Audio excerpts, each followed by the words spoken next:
What's up guys? Ayan ay samahan nyo na naman ako dito sa ating panibagong araw, panibagong vlog na naman. Ayan guys ay nandito na nga tayo sa bukid at dito na lang din tayo magdadamo ulit.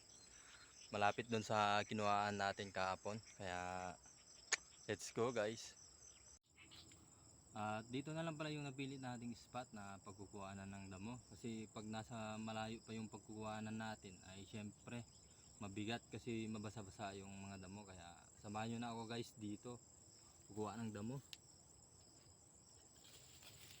Malalaki naman na yung damo dito at okay naman para sa ating mga baka.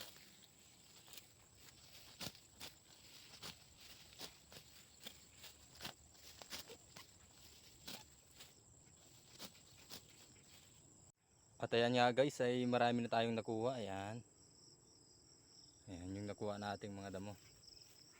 At iipunin lang natin para maipakain na naman natin sa ating mga baka. At marami-rami na naman to para sa ating mga baka at siguradong mabubusog na naman sila dito sa ibibigay natin damo dahil nga marami yung kinuha natin.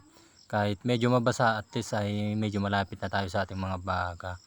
At kailangan lang talaga natin ng sipag at tiyaga sa pag-aalaga ng baka. Yan ng mga lods at dahil nga naipon natin at tinali ko na rin. At ayan na nga ay dahil nga sa sobrang dami ay ayan ay nahirapan pa tayo na itali. At pagkatapos nga natin na itali mga lods, syempre ay dadala na natin sa ating mga baka. Ayan, medyo mabigat man, at least marami-rami naman yung bibigay natin pagkain sa kanila.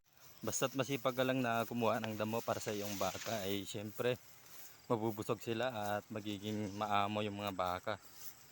Yung mga alaga natin magiging maamo kapag lagi natin silang binibigyan ng pagkain. Yan guys, ay papunta na nga tayo sa ating mga baka. Malapit lang naman yung kinuhanan natin ng damo dito sa ating mga baka, kaya okay na okay. At nandito na nga tayo guys sa ating baka. Yan ay naibigay na natin yung kanyang pagkain. Yan.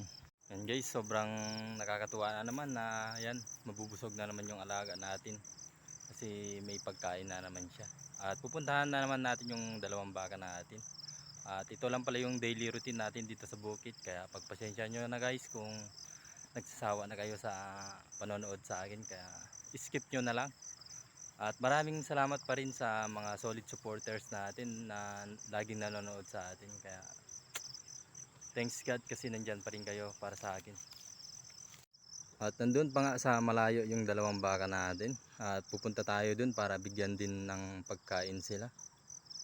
At ito na nga guys yung ibibigay nating pagkain dun sa dalawang baka natin. Ayan. Yan guys ay nandito na tayo sa ating dalawang baka. Ayan. Solve na naman yung mga baka natin sa binigay natin pagkain. Ayan. At goods na goods. Masipag ka lang talaga ay siyempre magugustuhan ka ng yung baka at mabubusog na rin sila. At ito pala yung ginagawa ko guys pagkatapos natin bigyan ng pagkain yung ating mga baka. Chine-check ko yung kanilang tali kung okay pa ba.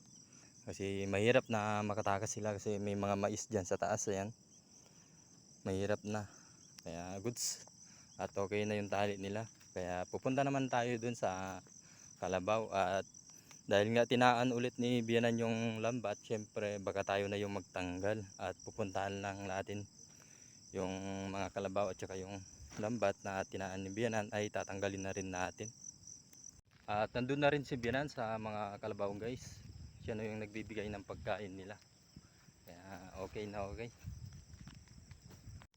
At ayan na nga mga lods ay papalapit na tayo sa ating mga kalabaw. Ayan.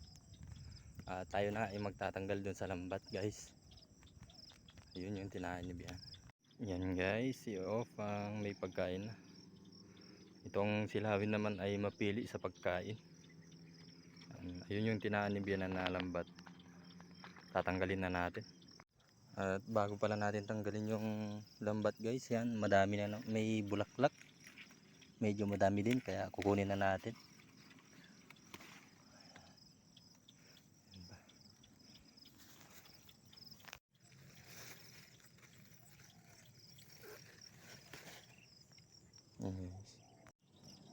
Gagawin na naman natin torta to guys.